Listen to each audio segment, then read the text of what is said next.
Top story. In the latest dishonest Trump tell-all that's full of nothing but lies, except for this one thing I want to get upset about, Bob Woodward in Robert Costa's peril reveals this about General and fair-weather tear gasser Mark A. Milley. The chairman of the Joint Chiefs of Staff twice called his Chinese counterpart in the final months of the Trump administration to reassure him that Donald J. Trump had no plans to attack China in an effort to remain in power and that the United States was not collapsing. Later that day, he convened a meeting with top commanders to remind them that the procedures for launching a nuclear weapon called for his involvement in such a decision. It is absolutely irresponsible for a general to be so dishonest as to tell someone the United States isn't collapsing. Thankfully, Milley's crimes were condemned by the good faith guardians of our constitutional ethos of double-talking bullshit. If true, he should be fired and tried for treason immediately. It's clear that these folks were working against the commander-in-chief, which I think is treason. As for punishment for Milley, he should be court-martialed and dishonorably discharged. Sure seems like treasonous activity to me. That's exactly where it needs to be held. It's as a military tribunal,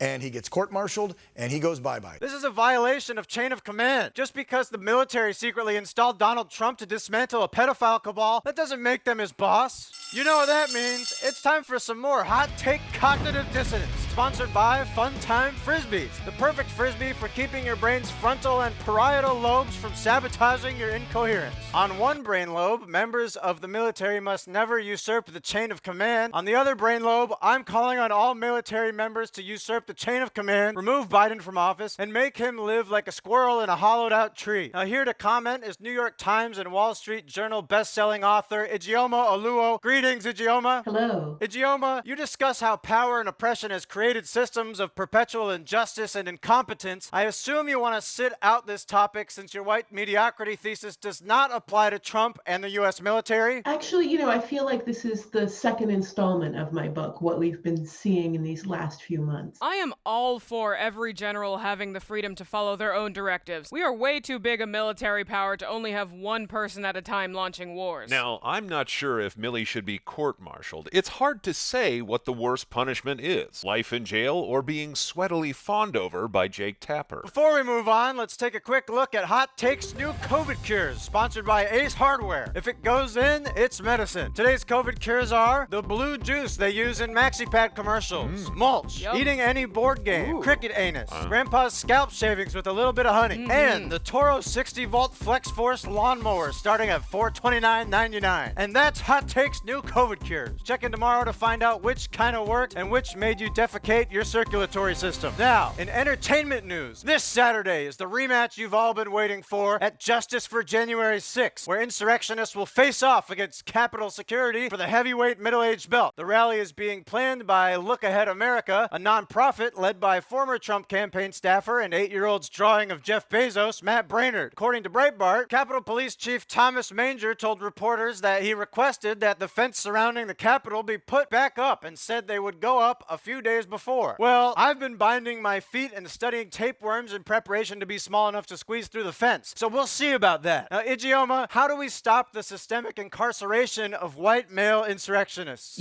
I think right now these insurrectionists are surprised that sometimes the law applies to them. I think that we need to really show, if we, care about the values that we say we have, that it really does apply. We need to take this seriously and say that if we're going to be applying a lot of people, we're going to apply it to all people. You can't just imprison someone for exercising their First Amendment right to non-violently bludgeon police officers. Look, we can't make the same mistakes we did on January 6th. What do we do if Mike Pence's still-attached head also has fencing around it? Tough to think about. Now, moving on, a Republican-led effort to stimulate the economy by breathing new life into the election industrial complex by recalling anti-dying dictator Governor Gavin Newsom of California ended in rigged defeat. Here's Newsom's top Republican opponent and last living conservative radio host, Larry Elder. Let's be gracious in defeat.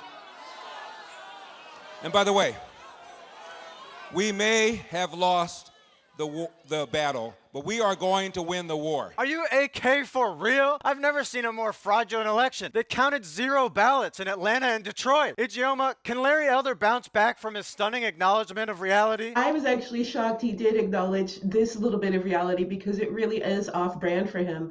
It may actually harm him in the long run because most people don't really buy what he's saying, but the few who did are probably feeling really betrayed right now that he decided to actually listen to reality for once. It's obvious. The Democrats turned the Republican ballots into the redwoods. Look at how tall those trees are. It's not natural for trees to be so beautiful that it brings me to tears. Let's not forget that at the end of the day, political consultants were paid huge globs of money. It's both the silver lining as well as the overall point of all of this. Ijeoma, your book is about other men and not me, but let's talk about it. It's called Mediocre, the Dangerous Legacy of White Male America. Wait, that's how you spell mediocre? What? Ijeoma, I earned every opportunity I've had by being confused with the network president's nephew. Isn't my very existence a devastating counter-argument to your thesis? No, it's really not. The fact that you have a whole show is actually really proof of my book. In fact, I think the guy in the cover looks a little like you, don't you think? No, it's Keen. Is it me? A lot of the values of this country, of who we see as powerful and strong and, deserving of prosperity and power in this country, is really based around white male mediocrity. And in fact, that this country disincentivizes greatness, real greatness that contributes to society, in order to maintain this violent power for white male elites. And it's really harming everyone. It's harming people of all races and all genders in this country and around the world. Well, it's a great piece of science fiction, and I look forward to the $200 million film adaptation about a strange planet where white men have an inflated opinion of themselves.